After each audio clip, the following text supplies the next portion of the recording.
मटियारी लॻ ख़ैबर में 3 महीना अॻु क़ौमी शाहरा ते नौजवान सरफराज़ मल्हा पुटु मोहम्मद आजर मल्हा जो लाश मिलियो हो, जंहिंखां पोइ वारसनि क़त्ल जो शक ज़ाहिर कंदे सेशन कोर्ट मटियारी में पटीशन दाख़िल कराई हुई, जंहिं ते अॼु कोर्ट जे हुकुम मुताबिक़ कंज़्यूमर कोर्ट जे जज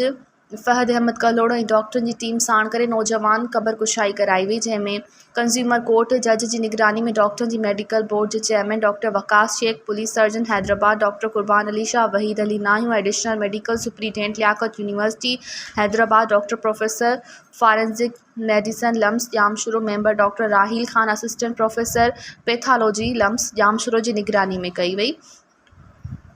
क़ब्रकुशाई करे नौजवान जे जिस्म जे कुछ हिस्सनि जा जुज़ा वरिता विया। डॉक्टर मूजिबि त जिस्म जा जुज़ा इस्लामाबाद लिबार्टी ॾांहुं मोकिलिया वेंदा। मज़ीद ख़बरनि ऐं तफ़सीलात लाइ विज़िट कयो असांजी वेबसाइट www.awamiNewsHD.com ऐं ॾिसंदा रहो अवामी न्यूज़ HD।